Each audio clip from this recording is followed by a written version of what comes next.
ప్రజాధనాన్ని లూటీ చేసిన ఎవరిని వదిలిపెట్టమని తిరుపతి తెలుగుదేశం పార్టీ పార్లమెంటరీ నియోజకవర్గ అధ్యక్షుడు గొల్ల నరసింహ యాదవ్ పేర్కొన్నారు.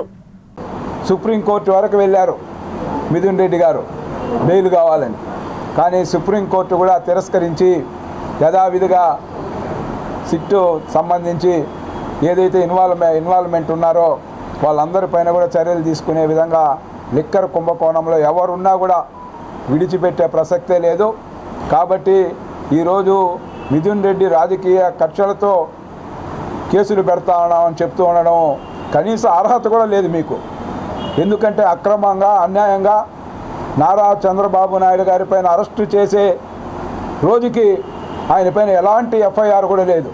కానీ అక్రమంగా రాజకీయంగా మీరు కుట్ర పన్ని ఏ విధంగా చంద్రబాబు నాయుడు గారిని అరెస్టు చేశారో ఒక్కసారి మీరు గుర్తుకు తెచ్చుకోమని ఈ సందర్భంగా తెలుస్తాను. మీకు రాజకీయ కక్షలతోటి రాజకీయ కుట్రలతోటి ఎంతోమందిని తెలుగుదేశం పార్టీ వారిని పొట్టన పెట్టుకున్నారు వైసీపీ శ్రేణులు అనేది గ్రహించాలని కూడా ఈ సందర్భంగా కూడా తెలియజేస్తూ అక్రమ కేసులు పుంకాలుగా కూడా పార్టీ స్థానిక నేతల నుంచి రాష్ట్ర స్థాయి నేతల వరకు కూడా మాజీ మంత్రుల పైన ఒక దీని నిబద్ధతకు ప్రజల యొక్క దీనికి ఎవరైతే ప్రజల యొక్క పాలనకు కానీ ప్రజల యొక్క సహకారాలతో రాజకీయాలు తరతరాలుగా చేశారో వాళ్ళ కుటుంబాలన్నిటిపైన కూడా ఏ విధంగా అక్రమ కేసులు పెట్టి నిర్బంధించి పోలీసులతో కొట్టించిన సంఘటనలు ఉన్నాయి ఈ రాష్ట్రంలో గత 5 సంవత్సరాలు కూడా గుర్తుకు తెస్తా ఉన్నాం. ఈరోజు ఏది కూడా ఎవరైతే ఇన్వాల్వ్ అయ్యి ఉండారో వాళ్ళు ఎవరు కూడా కేసుల్లో నుంచి తప్పించుకోలేరు.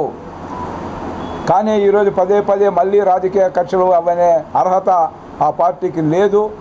ఆ పార్టీని రాజకీయ కక్షలు, రాజకీయ హత్యలు, రాజకీయ దాడులు, రాజకీయ రౌడీజం ఇంకా కూడా అధికారంలో లేనప్పుడు కూడా ఏ విధంగా మనుషుల ప్రాణాలు తీస్తూ ఉండారో ఒక్కసారి గుర్తుకు తెచ్చుకోమని మిథున్ రెడ్డికి తెలియజేస్తూ, చంద్రబాబు నాయుడు గారు 14 సంవత్సరాల్లో ఏ రోజు కూడా ఎవరి మీద తప్పుడు కేసులు పెట్టిన దాఖలాలే లేవు.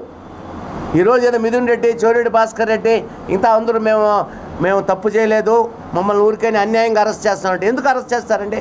మరి సుప్రీంకోర్టుకు పోయినావు, మళ్ళీ న్యాయం ఉంటే నీకు ఇచ్చి ఉండొచ్చు కదా.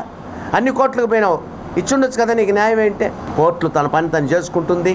మీరు చేసిన తప్పులకి శిక్ష అనుభవించక తప్పదు. ఇంకా జగన్మోహన్ రెడ్డితో సహా అందరిని కూడా అరెస్ట్ చేస్తారు. మీ ఇష్ట ప్రకారం చేసేస్తే ఇటు కళ్ళు మూసుకుంటారు అనుకుంటున్నారు అంతా. ఐఏఎస్ ఆఫీసర్లు జైలుకి వెళ్ళిపోయారా? మీ ప్రభుత్వంలో ఐఏఎస్ ఆఫీసర్లు జైలుకి వెళ్ళిపోయి ఇంకొక ఐఏఎస్ ఆఫీసర్ కూడా రెడీగా ఉన్నారు జైలుకి పోయేదానికి. మీరు చేసేసి లూటీని రాష్ట్రాన్ని మళ్ళీ మాట్లాడుతున్నారు.